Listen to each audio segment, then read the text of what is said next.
Now, before you can do any of that, right, you've got to win this race. Right. I don't mind admitting I take a great amount of pride in being able to say that I was a part of the O2 campaign, which was really hard fought. I was just an intern. You did all the real work, but it was a blast for me. But it was hard fought. It was a tough. It was 5,200 votes, and really against all odds. You wound up coming out of that, and then you won another statewide race. I'm sure you're prepared for the campaign to be governor. Is there any one experience or set of experiences you've had as Attorney General that you look at now and they know that you know that they've prepared you to be governor? You know, that's kind of a hard question to answer, but I've picked up experiences in sort of working through state government, like the Blue Cross fight and other things, where I've learned, I've become better at political strategy and the tactics, okay?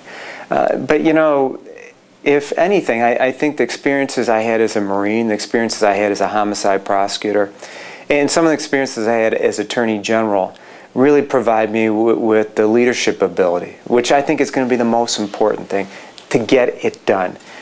You know, starting off when I was 19 years old, I was a corporal with a squad of 15 Marines. I learned early on how to take care of a team and how to get people to go in the same direction. As a homicide prosecutor, you know, there'd be times where witnesses would blow up, and you still had to fight for that family and ensure that justice was done. So you had to think on your feet and readjust your tactics and move forward and be determined. I think I've done that as well as Attorney General. So it's maybe I'm not answering your question very in the most articulate way, but it's really a series of experiences that I think have shaped me to, you know, to give me the spine, to give me the tough skin, to give me the ability to form a team and get people to push forward to make the changes we need. Well, I think that counts. This year, next year, for the foreseeable future, the big issue is jobs, isn't it? Right, absolutely. It's issue number 1, 2, and 3. Okay. And of course, tied to that is education and healthcare, but jobs is it. And how do we get more of them? Is it just the tax structure? I assume you think the $2 billion cut would do something. Right. But what are the other components? How can state government, is it getting out of the way? Is it doing more? What do we need to do in land? Well, there's a number of things. Obviously, you know, a tax cut will be very helpful and create more prosperity, but there's pieces that you need along with it. A couple examples, if I have time for a little story. Sure. In 1982, when I was in the Marines, I was stationed in Camp Lejeune, North Carolina for about 5 months, in between duty stations on my way to going to Southeast Asia. And when I was there, they had the big 3 in North Carolina. They had tobacco, textile, and furniture. And that big 3 was about 30% of the whole economy in North Carolina. Sounds kind of familiar, doesn't it? Sort of the big 3 dominating a state economy. Sort of a metaphor for what we have here in Michigan.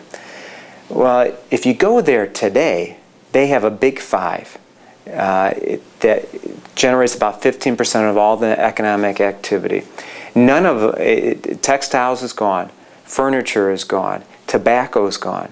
You know, they have high-tech industries, they have food processing, they have a variety of things. In other words, they diversified their economy. At the same time, they've outperformed the national economy over the past 30 years in wage and job growth. And I should note, for any of those folks who aren't Republicans who are watching this, under both Democrats and Republicans, they stuck to a pretty simple formula. Let's keep state government competitive, keep the taxes low. So let's have good infrastructure, roads, sewers, that sort of thing. And then and let's make education, especially higher ed, a focus. If you think about those 3 things, help every citizen in North Carolina and help every business. In other words, they're not in the business of picking winners and losers. They're about making it easy to live and work in North Carolina. You know, that sounds very simple, but that's the sort of things we have to do here. And that's one of the premises of my business tax cut, as well as income tax cut, because I want to give relief to every citizen as well as every business so they can create jobs. But there's other things as well. Today, if you go Google the governor's office, get her address, you're going to see it's in the Romney building. Our economic development director, coordinator, MEDC, it's in a totally different building. You know, that's part of our sales force for jobs here in Michigan. I would locate them in the office next door to the governor, so that if we have a company that's teetering back and forth on whether they should come here or not, they've heard about our brand new tax cut, how we're inviting business, but they're still not certain. You know, the economic coordinator come in my office and put me on the phone to close the deal.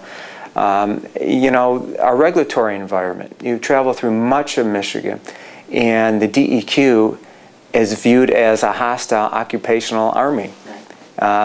It shouldn't be that way. And you know, and part of it, I think, is sometimes the DEQ isn't on the same page with the rest of the administration.